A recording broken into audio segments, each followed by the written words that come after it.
2020 में मेरा एक अनुभव है। मैं बिहार में कोविड के दौरान ऐसे ही घूमने के लिए, हाँ, और मैंने वहाँ पे देखा था कि एक महिला है, मतलब गरीब महिलाएं जिनके घर नदी में बह जाते हैं, तो वो घोंघा और चावल भूज कर 2-3 बच्चों का पेट पाल रही थी, और छोटे वाले बच्चे को पीठ पे लाद के किसी और के खेत में चली जाती थी। वो एक दृश्य जो था ना उस दौरान का, काफ़ी परेशान करता है। तो ये बिहार की छवि हमने देखी है। वो भी एक बिहार की छवि है। ये मैं नहीं कहूँगा कि बिहार की वही छवि है, लेकिन वो भी एक बिहार की छवि है। जिस रीजन की आप बात कर रहे हैं वो कोसी का जो एरिया है और कोसी से प्रभावित एरिया जिसको कह सकते हैं, उन जिलों में बांध जो बंधा हुआ है, बांध के अंदर रहने वाले लोग हैं। एक बहुत बड़ी जनसंख्या वहाँ ऐसी है जो कि एक नोमैडिक लाइफ जीने को मजबूर है। वो साल में 2 बार 3 बार उनको अपना रहने का घर बदलना पड़ता है। तो उनके जीवन में किसी तरह की स्थिरता है ही नहीं। पढ़ाई, रोजगार, सुविधाएं, वो सब बात की बात है।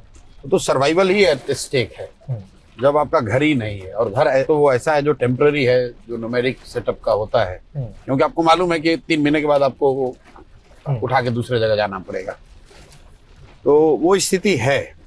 और मैं हमेशा कहता हूँ कि बिहार में जब नीचे जाइएगा, तो मैं खुद भी यहीं बिहार में मेरा जन्म हुआ है और यहीं पे पला बढ़ा भी हूँ।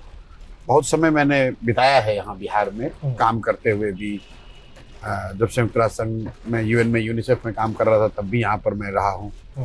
बाद में राजनीतिक दृष्टिकोण से भी 2-3 साल यहाँ बिताए हैं मैंने। बावजूद इसके, और ऐसा लोगों को लगता है कि मुझे और मुझ जैसे लोगों को डेटा वगैरह की समझ है, बावजूद इसके जब मैंने पदयात्रा की 2 साल, तो जो लोगों की परेशानी, जो गरीबी, जो उनकी जो बदहाली मैंने देखी है, उसको मैं एक लाइन में सम अप करता हूँ कि बिहार जितना आंकड़ों में गरीब दिखता है, उससे कहीं ज्यादा गरीब एक्चुअल रियलिटी में है। क्योंकि आप आंकड़ों में ये देखते हैं कि 60% आबादी है या 70% आबादी है जो दिन में 100 रुपए नहीं कमाती है। लेकिन जब आप नीचे जाते हैं तो आप फील करते हैं कि वो 100 रुपए से कम कमाने वाले 20 रुपए कमाने वाले भी हैं, 30 भी हैं, 80 भी हैं, 60 भी हैं। And then you can only visualize कि भाई 20 रुपए में इस महंगाई के जमाने में 4 बच्चों के साथ लोग कैसे जीते होंगे। सही बात है।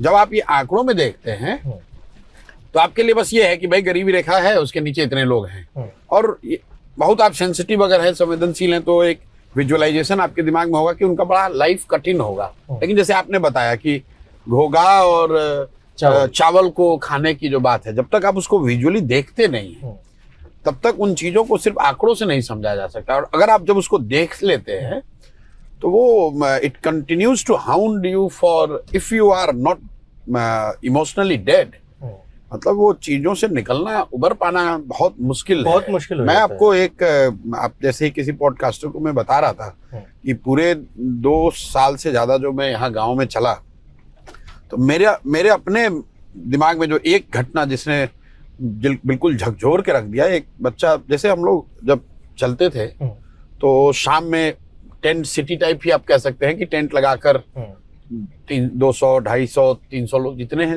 रुकने का एक सेटअप तो टेम्पररी बनाना ही पड़ता है हर शाम को।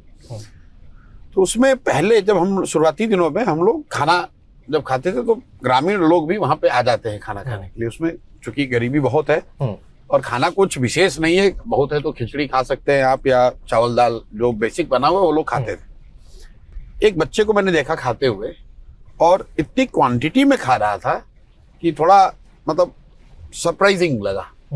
सरप्राइजिंग इस सेंस में कि आप सोचते हैं यार बहुत ज्यादा खा लेगा अगर आदमी तो बीमार पड़ जाएगा। तो मैंने उस बच्चे से पूछा, भाई कितना खा सकते हो? तो बोला, सर जितना दीजिएगा उतना खा लेंगे। तो फिर मैंने पूछा कि घर पे भी इतना रोज खाते हो? उसने जो बात कही उसके बाद कि सर आज तक ऐसा हुआ ही नहीं कि मेरा पेट भर गया हो और तसली में खाना बचा हुआ। तसली में उसने जो शब्द यूज किया कि ऐसा तो हो ही नहीं, आज तक तो ऐसा हुआ ही नहीं कि मेरा पेट भर गया और तसली में भात अभी बाकी है। अब इसके इतने बड़े मायने हैं कि 12, 13 साल, 14 साल का लड़का, मैं एग्जैक्ट उम्र नहीं बता सकता हूँ लेकिन इतना ही रहा होगा। ऐसा कोई दिन उसकी जिंदगी में नहीं हुआ जब उसने खाना खा लिया और खाना बचा हुआ, और खाना भी कोई डेलिकेसी नहीं, भात नॉर्मल चावल की बात हो रही है, मतलब इतना भी चावल नहीं है कि उसका मतलब उसको बच्चे को ये लगे कि मेरा पेट अब भर गया और फिर भी अभी चावल बचा हुआ है। मतलब उसका पेट उस हिसाब से है कि चावल है कितना। ये इतनी बड़ी मतलब दिल को झकझोर देने वाली बात है कि मैं उससे उबर नहीं, मतलब कई बार उसको सोचता हूँ, एक दो बार मैंने कहा भी लोगों को। तो ये आंकड़ों का गेम नहीं है। और फिर हम लोग बात करते हैं कि विश्व गुरु बन गए, अरे इतना विकास हो गया, और उसमें सब दोषी है। मैं ये नहीं कह रहा हूँ कि ट्रिलियन की हाँ, इकोनॉमी हमने वो बनाई। बेकार की, मतलब मैं ये नहीं कह रहा हूँ कोई व्यक्ति दोषी है उसके लिए। ये दिखाता है कि कितनी बड़ी चुनौती है। मैं ये नहीं कह रहा हूँ कि मैं ठीक कर दूंगा या किसी दूसरे ने बिगाड़ दिया है, लेकिन कितनी बड़ी चुनौती है। और व्हाट डज मैटर कि अगर आप इतने संवेदनहीन हैं कि आप ये रियलाइज भी नहीं कर रहे हैं कि there is a large chunk of people who are left behind.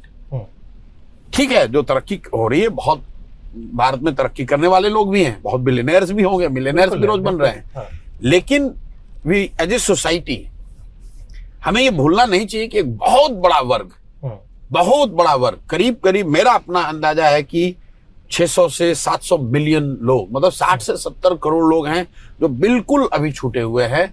और उनका जीवन, और उसको आप प्रॉक्सी देख लीजिए, जब सरकार कहती है कि हम 80 करोड़ लोगों को अनाज दे रहे हैं, तो अगर आपको हमको कोई लाकर जिस तरह का अनाज दिया जा रहा है, कोई देगा तो कोई थोड़ी नहीं लेगा, लोग उसको ले रहे हैं। ये दिखाता है कि नीचे उसकी कितनी जरूरत है। पहली बात, मैं ये नहीं समझता हूं कि 80 करोड़ जो लोगों को अनाज दिया जा रहा है सबको जरूरत है, लेकिन उसमें 50-60 करोड़ तो ऐसे जरूर हैं कि अगर वो उन अनाज से उनके जीवन के जीने पर असर पड़ता है। मैं ये नहीं कहा जा सकता कि अनाज ना मिले तो नहीं जिएंगे, लेकिन असर पड़ता है कि उनके बच्चे भरपेट भोजन कर पा रहे हैं कि नहीं, इसका असर पड़ता है। अगर वो सस्ता अनाज ना मिले या फ्री अनाज ना मिले तो उनके जीवन पर फर्क पड़ता है।